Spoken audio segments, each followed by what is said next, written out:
তো বন্ধুরা, আমরা যে বেলঘরিয়া যতীন দাস বৈশাখী মেলাতে গেছিলাম, সেখানে তো গেছিলাম, সেই ভিডিও তোমাদের দেখিয়েছি। তো মেলাতে গিয়ে কি কি খাওয়া দাওয়া করলাম সেটা তো তোমাদের দেখানো হয়নি। তো দেখো, মেয়ে ঢুকেই কাদের সঙ্গে প্রথম দেখা করে নিল। ও তো খুব মজা পাচ্ছিল। তো দেখো, অনেক বছর পর, সেই ছোটবেলায় দেখেছি, অনেক বছর পর মেলাতে এটা দেখে খুব ভালো লাগলো। পুতুল নাচ, পুতুল নাচে ওই বাউল গান দেখছিলাম। খুব ভালো লাগলো, অনেক বছর পর দেখলাম। তো দেখো, এখানে তো একটু ঠান্ডা খেয়ে নেওয়া হচ্ছে। ঠান্ডা খেয়ে নেওয়ার পর আবার একটু ঘোরাঘুরি করলাম।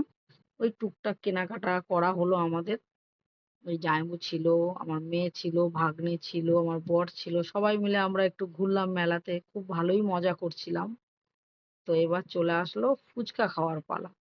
তো দেখো, সবাই মিলে এখানে ফুচকা খাচ্ছিল আর খুব মজা করছিল। খুব ভালো লাগছিল। আমি তো ভিডিও করছিলাম, তাই আমাকে দেখাতে পারিনি, ওদেরকেই একটু দেখিয়ে দিলাম ভিডিওতে। তো খাওয়া দাওয়া, এখানে ফুচকা খাওয়া দাওয়ার পর আবার একটু ঘোরাটোরা করলাম। এখান থেকে জামাইবু আমাকে একটু ফটো কিনে দিয়েছিল। এখান থেকে আমরা অনেক কিছু কেনাকাটা করেছিলাম, চড়ছিলাম, এসব করছিলাম। আর কি, মেলায় আসলে যা হয় জানোই তো। আর এইখানে, এখানে একটা দাদার দোকান ছিল, দেখো, অনেক রকমের ক্যান্ডি পাওয়া যায়, অনেক রকমের, খুব ভালো লাগছিল দেখতে, অনেক কালারফুল, প্রচুর ক্যান্ডি। তো মেয়ে ওই যে কি কি পছন্দ করেছে ও নিয়ে নিয়েছে। ও ৩-৪ রকমের ক্যান্ডি কি কি পছন্দ করেছে সেগুলো নিয়ে নিয়েছে। তারপরে মেয়ের বায়না এবারে, যে পিৎজা খাবো। তোর বাবা বলছিল মেলার পিৎজা হয়তো ভালো হবে না। তো আমরা চিকেন পিৎজাটা নিয়েছি, ভালোই খেতে লাগলো। দেখো, মেয়ে প্রথমে নিয়ে খাবে ভাবলো, কিন্তু খেতে পারছিল না, এতটাই গরম। তারপরে আমি নিলাম, নিয়ে খেলাম। তারপরে মেয়েকে আবার খাইয়ে দেবো। সত্যি মেলাতে যে পিৎজা এতটা ভালো বানাবে আমি ভাবতে পারিনি। ওর বাবাও বলছিল যে মেলাতে এসেছিস, পিৎজা খাবি, হয়তো খেতে টেস্ট সেরকম হবে না, কিন্তু না, দেখলাম ভালো টেস্টটা, খারাপ না, খুব সুন্দর বানিয়েছিল যে বানাচ্ছিল। তো এবার দেখো না, খুব গরম বলেও প্রথম খেতে পারছিল না, তারপরে এবার মেয়ে আস্তে আস্তে খাচ্ছে, ওরও খুব ভালো লেগেছে, আনন্দ করছিল খুব, খুব মজা পেয়েছে।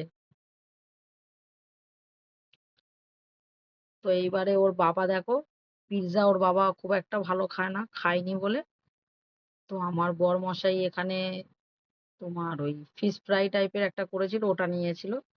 তো বরমশাই ওটা বরমশাইয়ের জন্যই নিয়েছিল, আমি খাইনি। ওই জন্য বরমশাই বললো না, ওটা ভালোই হয়েছে। মেলার জিনিস তো কিরকম হবে বোঝোই, কিন্তু না, ভালো করেছিল, খুব ভালো ছিল। তো লাস্ট, একদম লাস্ট, এটাকে কি আইসক্রিম বলে আমি ঠিক জানি না, তোমাদের কারো জানা থাকলে বলো। লাস্টে ওই আইসক্রিমটা দিয়েই আমাদের খাওয়া শেষ হলো। আর দেখো কতটা ভিড় ছিল, দেখো আমরা ফিরছি তাও তো আমাদের মেলায় ঘোরা কমপ্লিট। তো অনেক বড় আর খুব ভালো হয় মেলাটা, বৈশাখ মাসে হয়, কিন্তু তোমরা যদি কেউ আসতে চাও আসতে পারো।